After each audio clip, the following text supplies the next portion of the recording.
தம்பி டீ இன்னும் வரல. வணக்கம் மக்களே.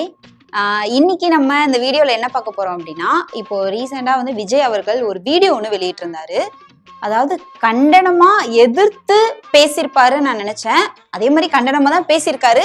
ஆனா அந்த கண்டனம் வந்து எவ்வளவு தீவிரமா இருக்குன்றத நம்ம இன்னைக்கு பார்க்க போறோம். முதல்ல அவர் பேசுனது என்னன்றதை உங்களுக்கு சொல்லிடுறேன். ஏன்னா சிலர் வீடியோ பார்க்காம கூட இருப்பீங்க. சொல்லிட்டு நான் அதுக்கு அடுத்து என்னோட கவுண்டரை கொடுக்குறேன்.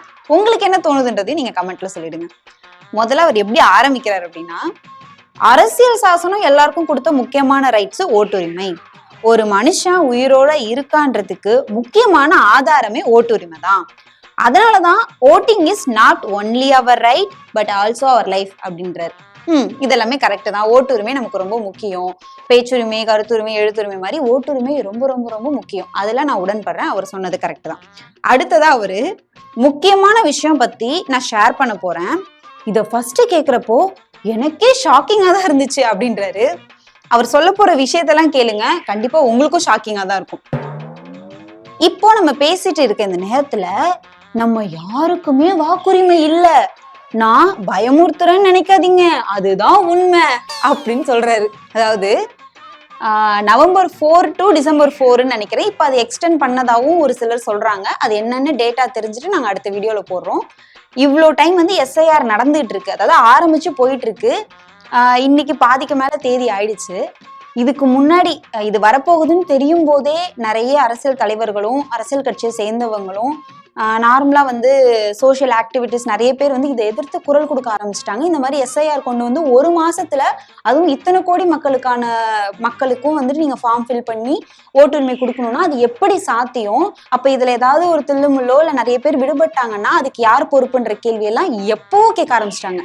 ஆனா இவரு இப்ப வந்து இதெல்லாம் சொல்லிட்டு ஷாக்கிங்கா இருக்குன்னு சொல்லும் போது நிஜமாவே எனக்கு ரொம்ப ஷாக்கிங்கா இருக்கு.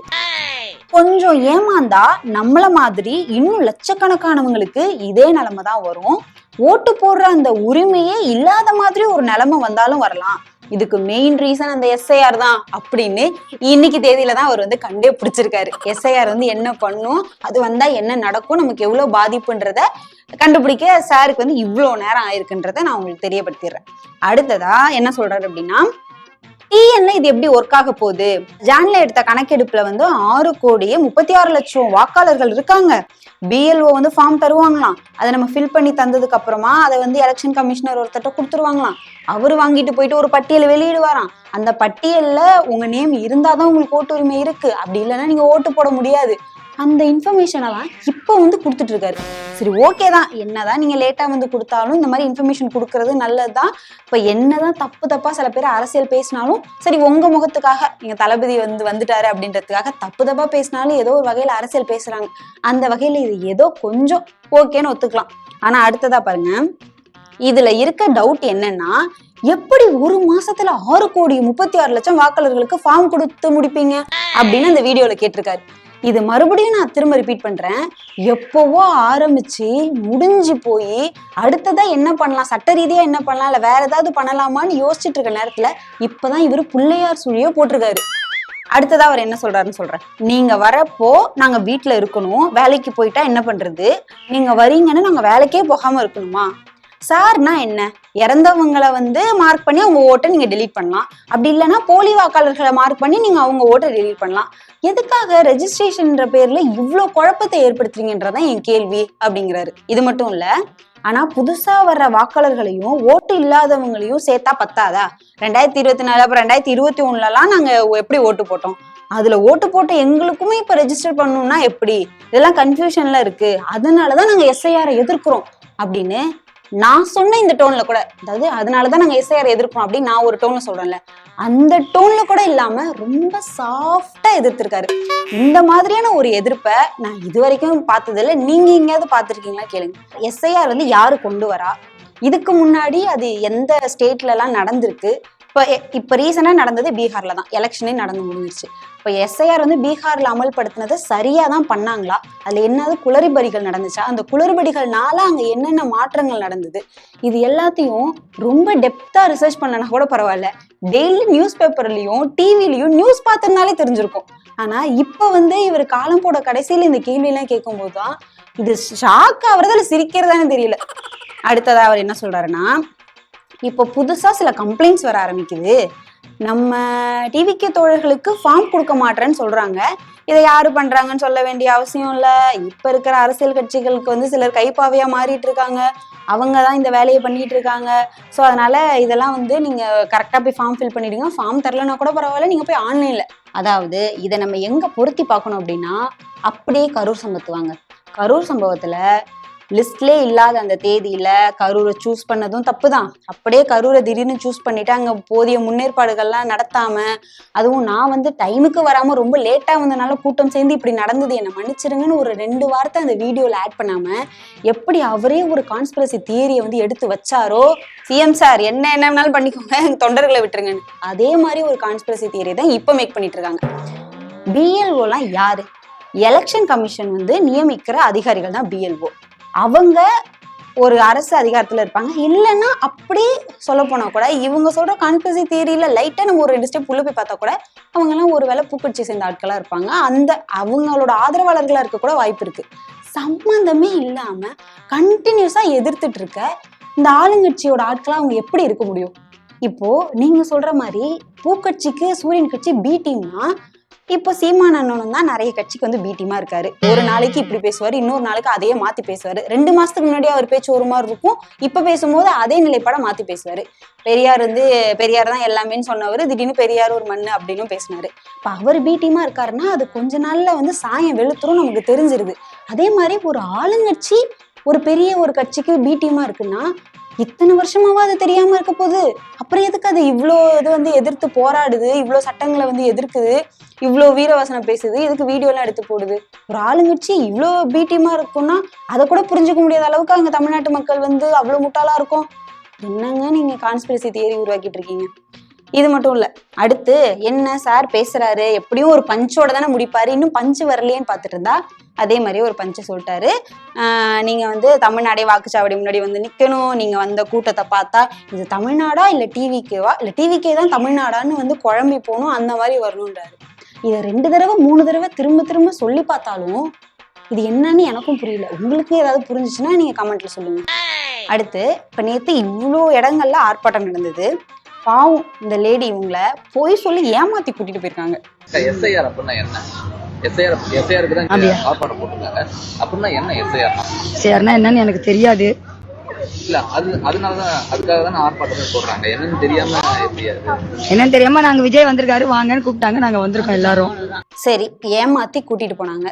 கூட்டிட்டு போய் நல்ல விதமா ஆர்ப்பாட்டம் போராட்டம் பண்ணா கூட பரவாயில்ல.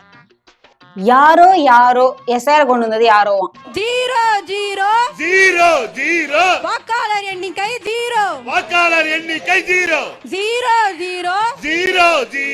வாக்காளர் எண்ணிக்கை 0 வாக்காளர் எண்ணிக்கை 0 யாரோ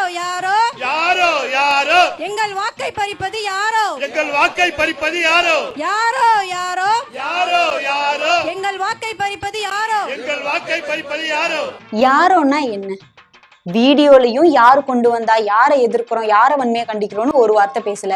சரி, ஆர்ப்பாட்டம் போராட்டம் நடத்துறீங்க, அதுலயாவது பேரை சொல்லி இவங்க தான் கொண்டு வரீங்க, உங்களை நாங்க வன்மையா எதிர்க்கிறோம் அப்படின்னு சொல்லுவாங்கன்னு பார்த்தா அதுலயும் இல்ல. யாரோன்னா யாருங்க எதிர்க்கிறீங்க? ஒண்ணுமே புரியலையேங்க. சரி, இதை விட்டுருவோம். இப்போ அந்த அம்மா விஜய் தான் பார்க்க போறோம் நம்பி ஏமாந்த அம்மா இந்த மாதிரி தத்தி தமிழ்ல தப்பா பேசுறோட பேச்சை கேட்டு எப்படி நொந்து போயிருப்பாங்க. தளபதி அவர்களின் தலைமதி மாநாடு ஒரு மாநாடுல 2 நீங்க 8 கிலோமீட்டர்ல 80 கிலோமீட்டர் இந்த அநீதிக்கு துணை போகும் பாரதிய ஜனதா கட்சி அத்தனை பேர் மீதும் பாரபட்சமின்றி ஊடக நண்பர்களே, பெரியோர்களே, நகரம், ஒன்றியம், பேரூராட்சி கிளை அப்பட்டமான அதிகார துஷ்பிரயோகம் இந்த மாபெரும் ஆர்ப்பாட்டத்தின் வாயிலாக நாங்கள் வைக்கும் கோரிக்கைகளை நம்ம கொடியை பார்த்தோன்னு விடுகிறோம் வந்து இந்த பட்டு திரும்பன்றாங்க. எந்த விதத்துல நாயா நீங்க 8 கிலோமீட்டர்ல 80 கிலோமீட்டர் திரும்பினாலும் சரி, 14-15 லட்சம் பேர் மாநாடு ஒரு மாநாடுல 2 மாநாட்டுல கலந்து கொண்டு இருக்கிற ஒரே கட்சி தோழர்கள் தமிழகத்தின் வெற்றி கழகத்துல மட்டும்தான். நம்முடைய அறப்போராட்டம் தொடரும். 2026 தளபதி அவர்களின் தளபதி அவர்களின் ஆட்சி 2026 ஆட்சி அமையும் என்பதில் இந்த நேரத்தில் தெரிவித்துக் கொள்கிறேன். சரிங்க, நான் வந்து கடைசி ஸ்டேட்மெண்ட்டுக்கு வரேன்.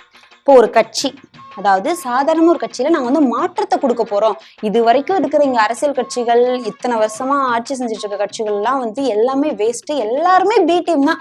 ஏதோ ஒரு கட்சிக்கு எல்லாருமே பி டீம் தாங்க. நான் தாங்க மாற்றத்தை கொடுக்க போறேன், என் மக்களுக்கான உரிமையை நான் தான் கொடுக்க போறேன்னு சொல்ற ஒரு கட்சி ஒரு போராட்டம் ஆர்ப்பாட்டம் வந்து எப்பயோ விரல் விட்டு என்ற எண்ணிக்கையில நடத்தக்கூடாது. எல்லா மக்கள் பிரச்சனைக்கும் போராட்டம் ஆர்ப்பாட்டம் பண்ணணும், மக்களோட நிக்கணும், மக்களோட கோரிக்கையை வந்து அவங்க வந்து முன்வைக்கணும். சரி, விரல் விட்டு என்ற அளவுக்கு தான் நீங்க நடத்துறீங்க. அதுல உங்க தலைவர் கலந்துக்கிறாரான்னு பார்த்தா எங்கெங்க உங்க தலைவர்? சரி, ஏன் நம்ம தலைவர் கலந்துக்கல? நம்மள வந்து ஒர்க் ஃப்ரம் ஹோம் அரசியல் பண்றாங்க, ஆன்லைன் அரசியல் பண்றாங்கன்றாங்க, நம்ம என் தலைவர் ஏன் வரல அப்படின்னு ஒரு தொண்டருக்காவது தோணி இருக்கணும்ல.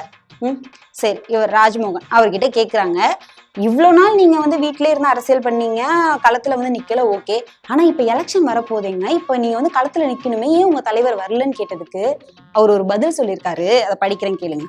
அதாவது விஜய் வந்து பேசின வீடியோ 10 நிமிஷம் வீடியோ தானா, ஆனா அது ரொம்ப ஃபுல் வைரல் ஆயிடுச்சான். எலெக்ஷன் கமிஷனே வந்து சொல்றாங்கன்னா, என்னங்க பண்ணாரு உங்க விஜய், எங்க போர்ட்டலே வந்து சர்வரே கிராஷ் ஆயிடுச்சு, அவ்வளோ பேர் வந்து ஆன்லைன்ல வந்து பார்த்துட்டு இருக்காங்க, அந்த ஃபார்ம் எடுத்து ஃபில் பண்ணிட்டு இருக்காங்க, எல்லாமே நீங்க விஜய் பேசுனதுனால வந்த தாக்கமா, என்னங்க இப்படி பண்ணிட்டீங்க, அவ்வளோ பேருக்கு போய் சேர்ந்துருக்குங்க இது. அதனால எங்க தலைவர் வந்து வாரத்துக்கு ஒரு தடவை இல்ல மாசத்துக்கு ஒரு தடவை வீடியோ போடுவாரு, அது மூலமாவே நாங்க அரசியல் பண்ணிக்குவோம், களத்துக்குலாம் வரமாட்டாருன்றத இன்டைரக்டா சொல்றாரு. சரி, திரும்பவும் அவர் கேட்கிறாரு, இவ்வளோ நாள் நீங்க வரல பரவாயில்ல, இப்ப வரத்துக்கான தேவை அதிகமா இருக்கீங்க, வந்துதானே ஆகணும்னு திரும்ப கேட்கிறாரு. அதுக்கு ராஜ்மோகன் என்ன சொல்றாருன்னா, மறுபடியும் 10 நிமிஷம் சம்பந்தமே இல்லாம ஒரு விஷயங்களை பேசிட்டு கடைசியா வந்து அவர் வீடியோ காலில் வருபவர் இல்லை மாதேஷ், வீட்டுக்கே வருபவர்னு ஒரு டைலாக் போட்டார்ல, அதே மாதிரியே அவர் வரத்தான் போறாரு, பேசதான் போறாரு அப்படின்னு சொல்லிட்டு நழுவி போயிட்டாரு. கடைசியா ஒரே ஒரு வீடியோ மட்டும் போட்டு காமிக்கிறேன், அதை பாருங்க.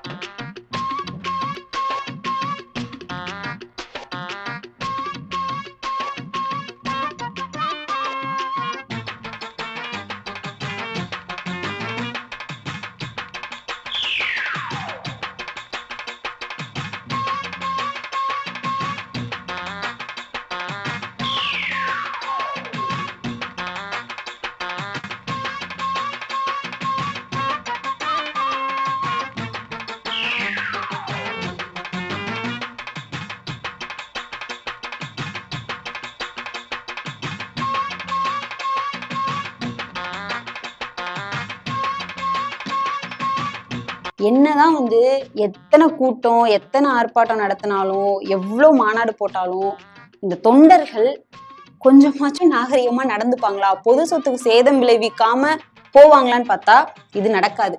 இந்த மாற்றம் இவங்க கிட்ட இருந்து வந்தாதான் இவங்க வந்து நாங்க மாற்றத்துக்கான இந்த கட்சினே சொல்ல முடியும். இது நிஜமாவே இந்த கட்சி மாற்றம் தருமா, இந்த மாற்றத்தை நீங்க விரும்புறீங்களா அப்படின்றத நீங்களே கமெண்ட்ல சொல்லிடுங்க. நன்றி, வணக்கம். ஊடகம் கார்ப்பரேட் அரசியல்வாதிகளின் கைப்பாவையாக அடிமைகளாக இருந்தது போதும், இனி சாட்டை எடுத்து சுழற்றும் நேரம் வந்துவிட்டது. ஊடகம் பொதுமக்களாகிய உங்களுக்காக, உங்களாலேயே இயக்கப்பட வேண்டும். ஊடக சுதந்திரத்திற்காக உங்களின் பங்களிப்பை இன்றே அளித்திடுங்கள்.